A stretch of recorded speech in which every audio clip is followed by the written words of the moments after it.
Can you believe that some people think goldfish shouldn't exist or be sold in the pet trade? I know, right? That's crazy. As a reference, in case you're not a goldfish person, this is a common goldfish. And these are goldfish that some consider modified and man-made, or women.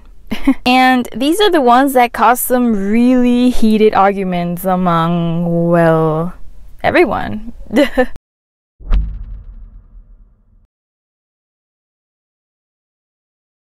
Today I want to open up a discussion about a very controversial topic in the fish keeping hobby. Just because we can. Should we? Should we? Should we? Goldfish sometimes have a bad reputation in the fish keeping hobby because they are more prone to diseases than other fish. And their modifications through selective breeding have sparked up debates all over the internet. Some of these modifications sometimes result in fish with lower vision, less swimming abilities, higher chances of the fish hurting themselves, and, well, worst of all, shorter lifespans, and that's just to name a few. Just because we can create this golf ball goldfish, who at first glance might appear cute to some of y'all, like a ball with eyes that wiggles in the water. Oh, how the internet loves chubby animals. Should we, though? Should we? Because, they are known to have trouble getting around in their aquariums. And, well, being so round sometimes slows you down. Oh my gosh, that kind of rhymed.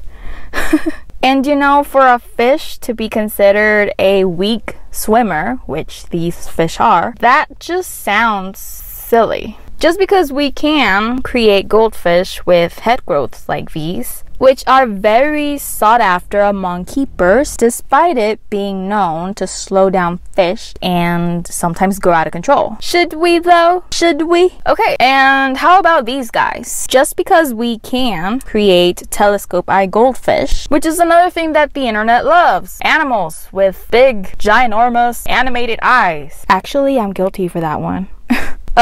Despite it being known to cause these fish poor vision and vulnerability to infection and injuries. Should we? Huh? Should we? So these are three things that in the goldfish world are considered disabilities to some. So round bodies, head growths, and abnormally large eyes. So I've noticed that fish with these characteristics present one at a time don't seem to piss as many people off, but what outrages people most of the time is combining too many of these considered disabilities on one fish. So for example, this is a pearl scale goldfish and this is a crown pearl scale goldfish. And now taking that a step further, this is a telescope crown pearl scale goldfish. When is it too much? When should we as a society decide, yeah, no, that's too much, stop?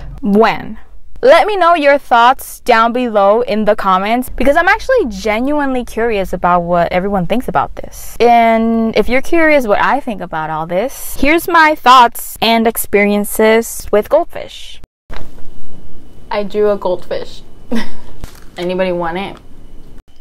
To me, goldfish are like water puppies. They have really big personalities. Lots of goldfish keepers actually form really strong bonds with their goldfish. Actually, for me, something that people found really weird when they would come over was that when I would stick my hand in the water, my goldfish would swim to my hand and I could actually hold them and stuff. And people thought that was so weird, but that's just normal goldfish behavior actually. This is my experience with keeping goldfish. In May 13th, 2015, I bought my first goldies ever. It was a black moor and a red and white telescope eye. My babies were so cute. Okay. Actually, I don't know why, but I've always had a soft spot for telescope eye goldfish. I think it's because it just looks like they're just wearing these permanent binoculars everywhere they go. So it's a little bit like if they're just forever permanently stalking you with their binoculars on, and it's pretty adorable to me. It wasn't long before I got more goldfish. I was hooked. So 2 months later, I had these adorable telescope eye pinkies. I told y'all I had a thing for telescope eyes. I put together this mini DIY indoor pond for my snails, and then ended up placing my adorable water puppies in there too. And I loved sitting next to the mini pond just to watch them swim and exist. I'd watch them for hours at a time sometimes. I'd sit next to them to read a book or edit videos. It was very therapeutic for me. That's actually why in doctor offices and in a lot of businesses you find aquariums in waiting areas, because it has been scientifically proven that watching fish swim and exist and do absolutely nothing for some reason has a calming effect on our brains, and sometimes animal brains too.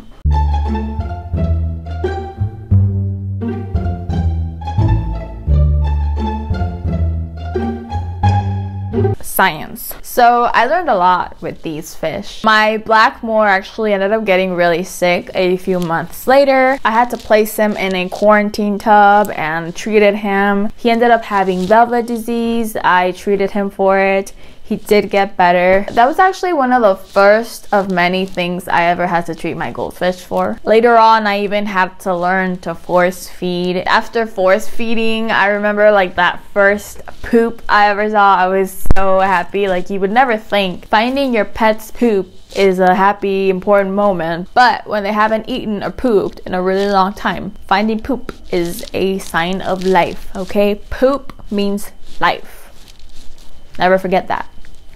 Eventually he went through a color change, and then these dudes started spawning. Spawning means making babies. At this point I started getting really into goldfish breeding because everything was just so new and fascinating, and I love learning. Like, I was just soaking everything like a sponge. Fascinating stuff. Eventually, about a year later actually, I bought my first pair of imported show quality grade A fancy goldfish. They were from Singapore, really expensive, really high quality, really beautiful. I was in love with them. I named this one Phoebe and this one Timmy. For anybody that might be wondering, they were two red and white butterfly telescope goldfish. I told y'all I had a soft spot for telescope eye goldfish. I loved them.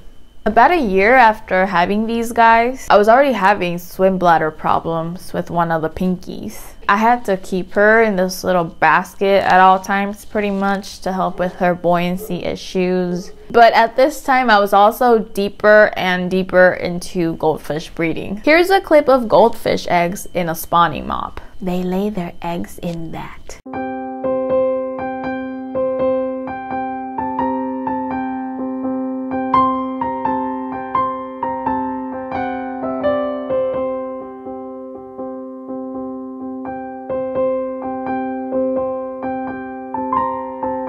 I even bought more aquariums so that I would have more space to grow the babies out in. Here's a clip of some goldfish eggs that are about to hatch. So the eggs are actually really transparent. You can actually see the babies in there, and also one of them had hatched here already. They kind of look like deformed shrimp with no legs when they freshly hatch.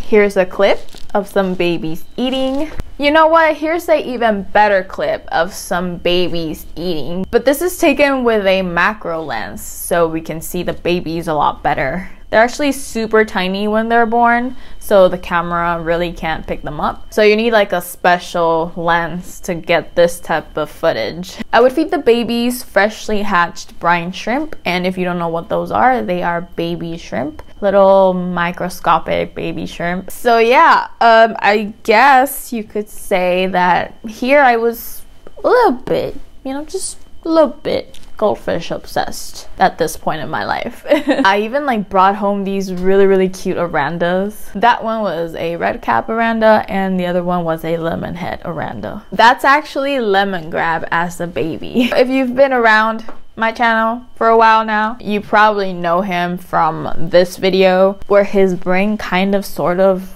literally exploded. Don't worry, he was fine. So yeah, fast forwarding now, because you know this is getting a little bit draggy. Eventually I had a couple of these kiddie pools just filled with babies from my older goldies. I had a lot of goldfish at some point, and then time went by and I kind of sort of stopped showing them as much as I used to. So a lot of you have been asking for a goldfish update, and well, here it is. I don't keep goldfish anymore. Here's why. So I gave you all that whole summary of my life with goldfish because I am going to give you guys my opinion, but I wanted to be pretty clear that it's the opinion from someone who has had goldfish for lots of years, and I consider myself knowledgeable enough when it comes to them for my opinion to not be taken serious, but like make sense, you know, like I'm not talking about a subject without knowing absolutely nothing about it. You know what I mean? So why don't I keep goldfish anymore? It was a lot. I had a couple hundred of them at some point. So here's the thing. Because I had such a large quantity of them, there was always something wrong with at least one of them. It's kind of like in a school, you know? It's really rare to have all the kids in one school be healthy always, all the time. There's always at least one kid who has a cough or an upset stomach or the flu or something like that. It was kind of the same with my goldfish. There was always some in some type of treatment or medication or yeah. So that was exhausting. Now my older goldies did live their full lifespans. Now you guys have to remember that fancy goldfish don't have really long lifespans. Mine, I didn't get any of them as babies. That gave me less time with mine, but I fully enjoyed them 100%. Now all the babies that I was producing, the good quality ones obviously would get rehomed, and then I was holding back for me the ones that weren't really pet quality. When you're breeding, culling is really important, which you have to do. Now culling goldfish, that's a whole nother topic for another video, so I'm not really going to go too in depth with that. But I was actually holding back what some people consider the ones that should have been culled. Obviously I would cull like really obvious deformities and any of them that obviously were not having good quality of life. When the adults started passing on, I wasn't replacing them with others because I gave myself time to mourn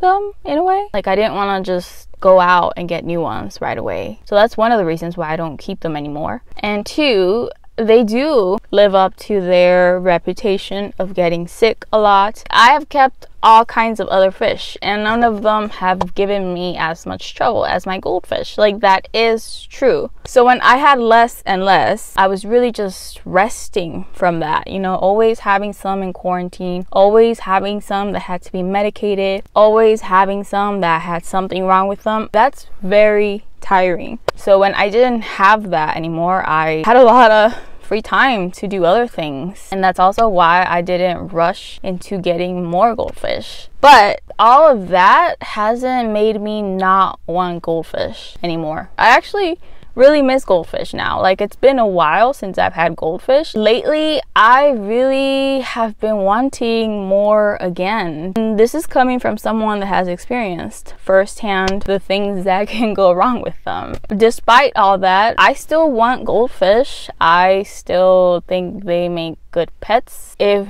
you know what you're getting yourself into and you are ready mentally and will really just dedicate your time to your goldfish. Now they're not really long-lived pets. If you want a hardy fish that's gonna live with you for years and years and years, fancy goldfish are not that fish. But I don't think because of that they should be banned everywhere. I mean, these are fish that are around and deserve good homes and people who will want to go the extra mile to make sure they are comfortable and healthy and thriving. And not all fancy goldfish varieties are that prone to sickness, and you know, it definitely gets heavier the more modified the variety. But that's my opinion. Now, I really wanted to know the opinion from someone that has no idea about this topic, so this happened. Hi. Hi. I'm here with Daniela.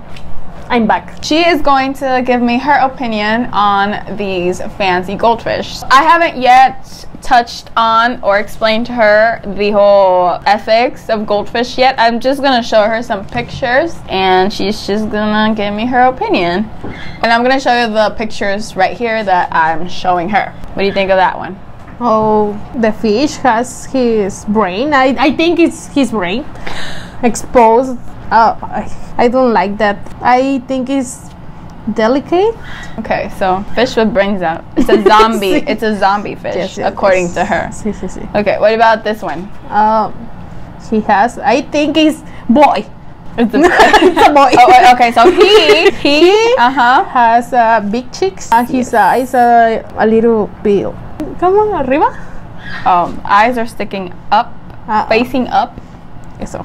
His cheeks are much bigger. You know, it looks like a hamster when they stuff their mouths with like nuts. Stuff the mouth with nuts. I did not think that through before saying that. Is it thin?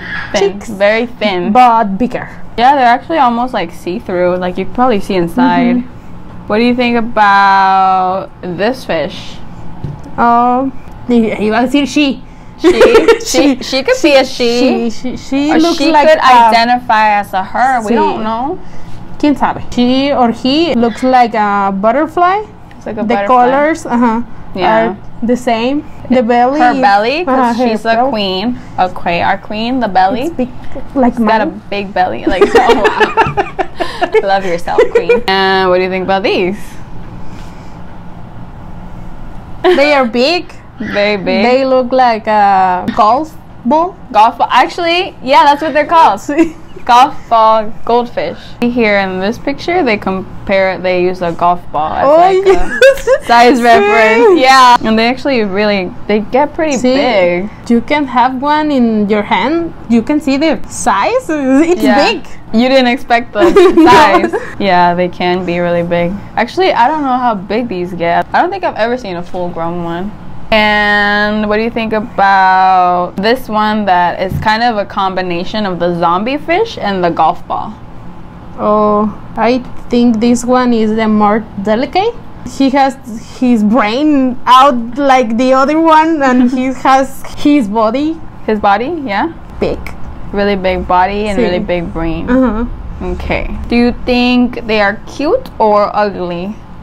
I don't like that type of fish. You don't like if I were to like introduce her to the aquarium world, you wouldn't like say, hey, I want these fish. No. I don't like this type of sorry. No, I don't like this type of fish. I think they all see delicate. So you wouldn't want these fish for yourself? Nope. But what do you think of, hey, they're cute, or no, they're ugly? Oh, you only like the butterfly fish? Okay, the butterfly looking fish? Sí, okay. But look at this little face. It looks like a Pokemon. No. I don't like Pokemon. Oh, yeah, she's not into that stuff. I like Pokemon. I don't like Pokemon. What about these? It's got like the big belly and the big eyes. No? Oh, wow. Looks we like got a hater here. Hater in the house. No. Just kidding. Okay, now let me take a moment to explain to her the ethics behind these, okay? These guys, this is called a wen. It's not the brain. It's it's like skin. So it's like squishy, but it's like skin. Okay. The breeders, they really go after the bigger the better because it gives a more valuable fish. The problem is that sometimes the wens are so big and it just weighs them down. They can't swim. They're just always swimming down because of the weight of the wen. Lots of times it ends up covering their eyes, which makes them blind, and then they have trouble finding food and getting around in the aquarium, and they have to undergo procedures where you can go to a vet, but actually a lot of fish keepers do this at home because there's a lot of instructional videos online because it's such a common problem. There's a lot of videos on the internet on how to do this yourself. They have to end up getting their wen cut back or trimmed. I think it's painful for the fish. It looks painful, right? Sí. Well, in theory, it shouldn't hurt. It should be like cutting your nails. Oh. They don't have like nerves in there. But bubble eye goldfish, the problem with these is that the eyes are facing up, which really limits their defense against predators. Now, obviously, you wouldn't find these out in the wild because they're not like natural. They're man-made fish. Yeah, so that's not good. And then their dorsal fin, the top fin, is missing. It makes swimming more complicated. But the biggest disadvantage, the most obvious disadvantage, would be the eyes. It's like 1,000 bees stung that fish, and that's the result. Well, these are pretty decent, but I have seen videos of fish this size with bubbles this size, so they can be really big. That obviously doesn't help them with swimming or eating. And then you can't keep them in like just any aquarium. And then you can have like branches, sharp objects. You gotta be careful what kind of substrate you use. Okay, the problem with the butterfly fish, which is the one that you really liked, breeders breed specifically for tail size and volume. Like the bigger the tail, the more expensive the fish can sell for. The problem with that is some breeders forget about the comfort of the fish. Not all, some of them. And sometimes there's more tail than fish. It makes it very hard for them to swim. They don't have the muscles to move that much tail sometimes. The golf balls, actually these like really round fish, the problem is their organs inside the round body. A lot of times they're very dislodged. They're not where they're supposed to be. It affects their quality of life. Now, the biggest issue with these really big round fish is their swim bladder. So if you're in the fish hobby, if you keep goldfish, then you guys know about their swim bladder. It's an organ that fish have that allows them to dive deep or come back up. It kind of like inflates and deflates, and that's how they're able to kind of move different depths in the water. With these really rounded fish, that organ, it tends to fail eventually, and you can treat it. There's things you can do for the fish, and sometimes they do get better. I've had a goldfish with swim bladder problems recover, but in my experience, it's just not long term, and it always comes back, and it doesn't always get better. You could keep treating that fish that is having swim bladder problems, but if it keeps coming back eventually, it's gonna develop other problems too. The swim bladder problems is just one of the symptoms, and they tend to develop other things, and other things tend to go wrong. They're usually just like this in the aquarium. You find them upside down, and they're not dead, they're alive. And sometimes it's normal for this type of fish. Yeah, it's not, well, I wouldn't say it's normal, like all have this. A big percentage of them. It tends to get worse with age. Now that you know some of these things that can go wrong with these, what do you think? I will not buy it. You have to stay with them a lot of time because they are delicate. You need to do a lot of things to make sure that fish is comfortable. Yes. Okay. She's really trying here, by the way. English is not her first language. She's really making an effort. Yes. So thumbs up for that. Sorry for my Spanglish. No, it's good. It's really good. She actually understands. Like, she understands everything I'm saying. We're working on the speaking part. Yes. So yeah, what she's saying is these more modified fish look like they need more attention and they're more delicate. So yeah, true. Do you think that people that have these fish, what do you think they should do? Do you think they shouldn't have them, or? I think we are all different. We are not the same. We think different. Yeah. If I like them, I will buy it, but I don't like them. Okay, so you wouldn't buy it. No. But if I had them, do you think that makes me a bad person if I had them? No. Everyone has different love for different animal or different, how to say, mascota? Pets. I like the dogs and cats and birds. So she likes the other types of animals, Sí. not so big on fish. I respect them. We all have different opinions about animals and pets. We have different pets in our house. Some people have a lot of pets in their house. Yes. She has a lot of cats though. I have. She probably has more cats than I do. I think everyone does as the one. Everyone, is entitled to their own opinion. You don't have to agree with me. You don't have to agree with her. You don't have to go down in the comments and check who agrees with you and only like their comments. And if someone says something, writes something that you're not agreeing with, you don't have to attack them, okay? This is a safe zone to be yourself and say what you please and what you believe in. What do you guys think though? Let your opinions be known down below in the comments. So yes, thank you for being here and giving your opinion.